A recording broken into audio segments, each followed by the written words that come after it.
1991 TV YouTube-յան ալիքում ուղիղ խոսքն է բարել ձեզ։ Մայիսի 9-ին,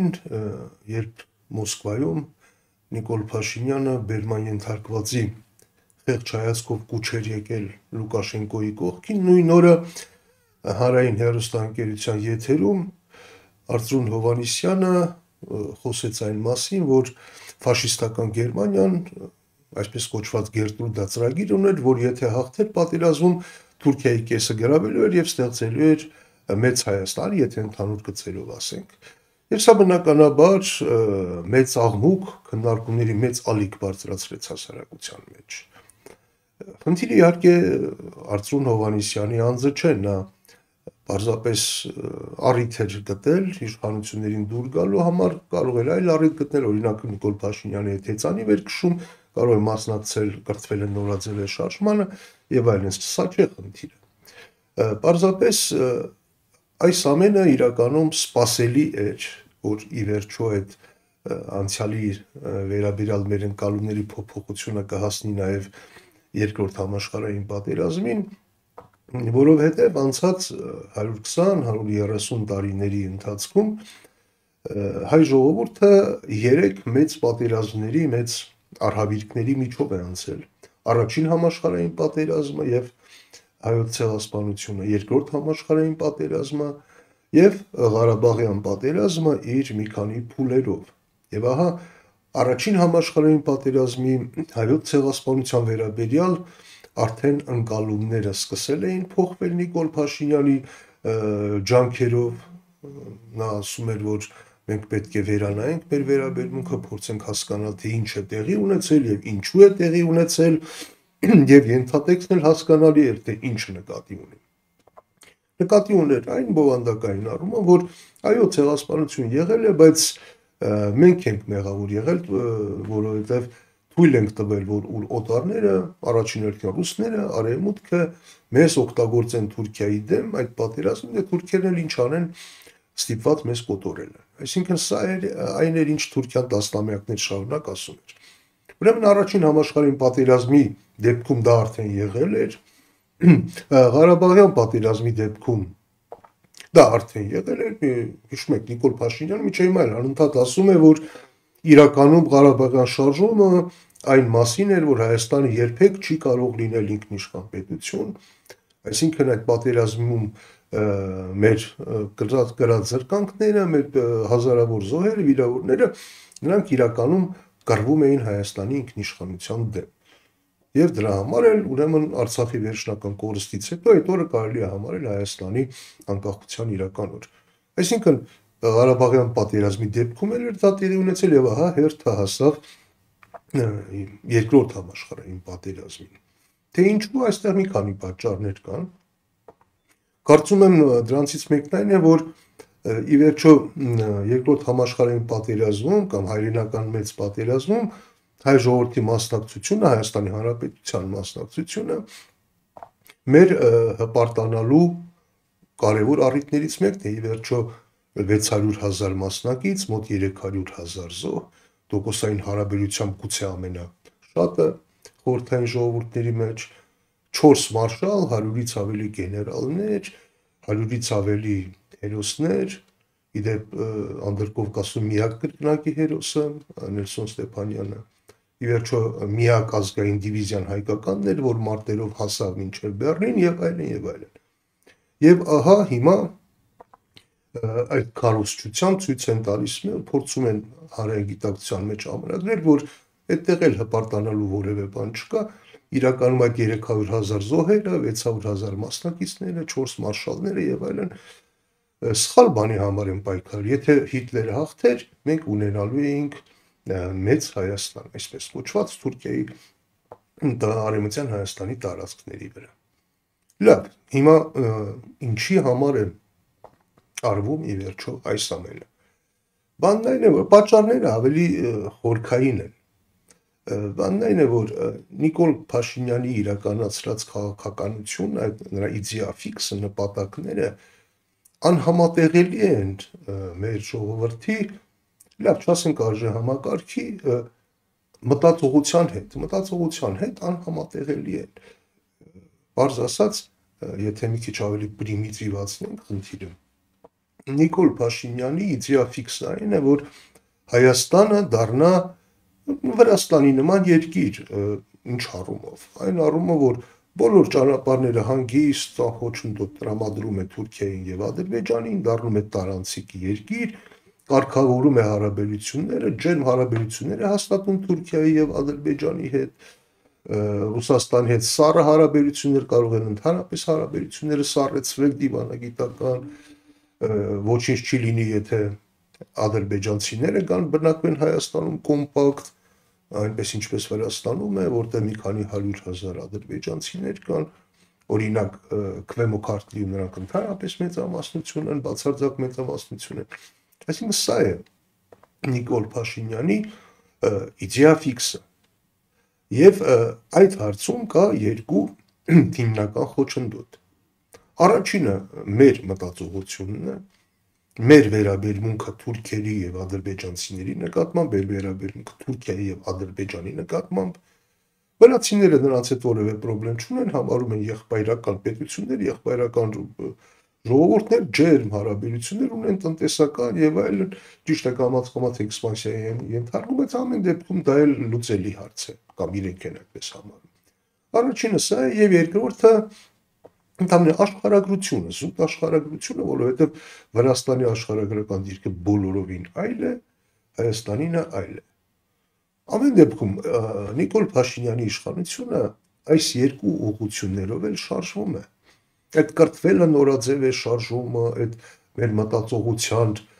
ռեֆլեքսիան, ինչպես ինքն է ասում, մեր ընկալումների փոփոխությունները, այդ ամենը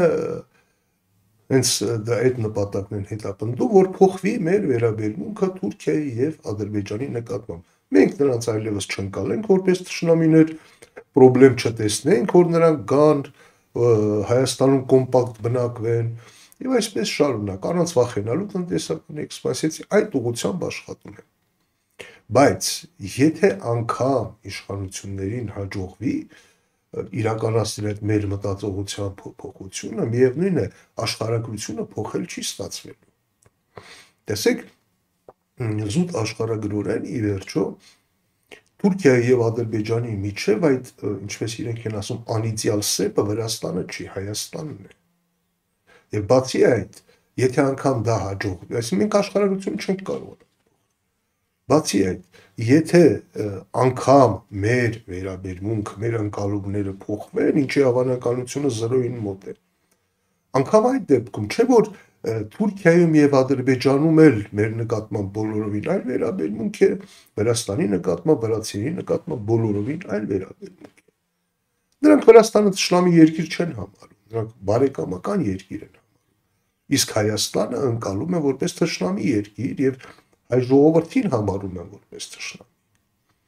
Այսինքն ստացվում է, որ Նիկոլ Փաշինյանը ձգտում է իրականացնել մի ծրագիր, որի հաջողությունը կամ անհաջողությունը կախված է ոչ թե մեզանից, այլ Թուրքիայից եւ Ադրբեջանից։ Նրանցից է կախված այդ ծրագիրը կհաջողվի, թե չի հաջողվի։ Եվ նրանք էլ իրենց գինը ներկայացնում են, թե ինչ պիտի անենք, որպեսզի դա հաջողվի դրել, իրենց պահանջները բոլորս գիտենք։ Եվ խնդիրը ո՞րն է, տեսեք այդ երբ որ ես ասում եմ, որ անհամատեղելի է Նիկոլ Փաշինյանի ծրագրերը եւ մտածողությունը։ Սա արդեն դուրս է եկել այս թեման բաց առճակատման դաշտ։ Ժողովուրդը ուզում է փոխել Նիկոլ Փաշինյանին, Նիկոլ Փաշինյանը ուզում է փոխել ժողովրդին։ Նա հենց այդպես էլ ասում է, տեսակներ տեսնելու պես անկանոն շարժումներով ասում է, ժողովուրդ դուք պիտի փոխվեք։ Նորմալ երկրներում ժողովուրդն է փոխում իշխանություններին, մեր դեպքում իշխանությունն է ուզում փոխել ժողովրդին։ Եվ նույնիսկ նպատակները չեմ ուզում քննարկել, լավն են, թե լավը չեն։ Պիտի նայել իրականանալու հավանականությունը կա, թե չկա։ Մեր դեպքում չկա, բայց ամեն դեպքում իշխանությունները համառորեն գնում են այդ ճանապարհով։ Հույս ունենալով, որ եթե մենք ասենք, որ մեր թշնամի չենք այլևս, Թուրքիայի եւ Ադրբեջանի մենք ամբողջ ժողովրդով համարում ենք, որ նրանք բարի դրացիական ժողովուրդներ են, այդ դեպքում իրենց վերաբերմունքն մեր նկատմամբ կփոխվի։ Չէ, չի փոխվի, որովհետեւ վերաբերմունքը եթե անգամ փոխվի, ծրագրերը, նպատակները չեն փոխվելու։ Եվ ի վերջո նրանք իսկապես վտանգ են զգում Հայաստանից, ոչ այնքան Հայաստանից, որքան հայ ժողովրդից, որովհետև ամեն դեպքում կոնկրետ Թուրքիայի համար դա մշտական գլխացավանք է, Ադրբեջանը վախենում է ռևանշիզմից, եւ դրա հիմքերը ունի թերևս։ Դրա համար էլ իրենք այդ ամեն ինչի դիմաց ուզում են մեկարմիշտ վերջնականապես ստանալ այնպիսի իրավիճակ, որ Հայաստանը երբևէ ցանկանա էլ չկարողանա փոխել իր հարաբերությունները հարևանների հետ, այսինքն միշտ մնա կախված վիճակում։ Սա այն գինն է, որը ըստ Նիկոլ Փաշինյանի այ մենք պատրաստ ենք վճարել, բայց Թուրքիան ու Ադրբեջանը ավելին են ուզում եւ ընդհանրապես սա է։ Ըստ Հայաստանի իշխանությունների մտածում են, որ աշխարհագրությունը կարելի է փոխել հետեւյալ կերպ. ահա մենք դնում ենք խաղաղության խաչմերուկը, ինչ եք ուզում, մենք մեր բոլոր ճանապարհները պատրաստ ենք տրամադրել, դեռ միայն Սյունիքի ճանապարհի մասին չի։ Հայաստանը ասում է, որ պատրաստ է տրամադրել բոլոր ճանապարհները, թվում Իջևան, Երևան, Գյումրի, Կարս եւ այլն։ Եվ ասում են անգամ պատրաստ ենք, թող ադրբեջանցիները վերադառնան։ Դե ադրբեջանցիները բնականաբար այնպես ինչպես ասենք Վրաստանում են կոմպակտ բնակում, թող են Հայաստանում էլ կոմպակտ բնակում։ Բարձրապես ադրբեջանցիները ասում են, որ այո, մենք ուզում ենք գալ Սյունիքում կոմպակտ բնակվել, Սևանի ավազանում, Արարատյան դաշտում, բայց նրանց համար պիտի անվտանգային միջազգային երաշխիքներ լինեն այլ երկրների Ադրբեջանի համար ընդունելի երկրների խաղաղարար կոնտինգենտով, այսինքն դա նշանակում է պարզապես քաղաքակիրթ ձևով անեքսիայի ենթարկել Հայաստանի տարածքների ինչ-որ մասը, որում ռազմավարական առումով ամենակարևոր մասերը։ Կարծում եմ հենց սա է տեղի ունենում այսօր եւ այդ մտածողության փոփոխությունը, որ այսօր ինչ-որ բուրըն իբր պատմական բանավեճերի է վերածվել, դրանք պատմական բանավեճեր չեն, դրանք բանավեճեր չեն անցյալի մասին, դրանք բանավեճեր են ապագայի մասին։ Եվ պարզապես Հայաստանի իշխանությունները փորձում են այսպես իբր միֆերը ջարդելով, իբր ցույց տալու համար, որ անցյալում ինչ եղել է, ամեն ինչն է սխալ եղել, որպեսզի հակառակը անել մեխանիկորեն տպավորություն ստեղծվի, թե ուրեմն եթե հակառակը անենք դա ճիշտ կլինի եւ հասարակության համար ընդունելի դարձնել այն, ինչը այսօր առաջ են մղում նույն Թուրքիայի եւ Ադրբեջանի քաղաքական շրջանակները։ Կարծում եմ սա եւ հենց այս տեսանկյունից էլ պետք է ընկալել այս ամենը առանց պատմական նյուանսների մեջ մտցնել, որտեղ ելի եմ ասում, սա պատմական հարց չէ։ Սա այսօրվա հարց է եւ ապագայի հարց է եւ մեծ հաշվով քաղաքական հարցը այն է, որ ի վերջո ժողովուրդը կկարողանա փոխել Նիկոլ Փաշինյանին, թե Նիկոլ Փաշինյանը կկարողանա փոխել ժողովրդին։ Ընդ որում, եթե Նիկոլ Փաշինյանը կարողանա ժողովրդին փոխել, դրանից առանձնապես մեր վիճակը չի լավանա, ելի եմ ասում, որովհետեւ դա կախված է նրանից, որ Նիկոլ Փաշինյանը չի կարողանալու մի հատ էլ կրթվել է նորաձև է շարժում կազմակերպել Ադրբեջանում եւ Թուրքիայում, չէ՞։ Իսկ եթե ժողովուրդը կարողանա փոխել Նիկոլ Փաշինյանին, այդ դեպքում գոնե հույս կա, որ Հայաստանի հարաբերությունները հարևանների հետ կկարողանանք սկսել կերտել ավելի արժանապատիվ դիրքերից առնվազն։ Կարծում եմ այսօր այսքանը կհանդիպենք։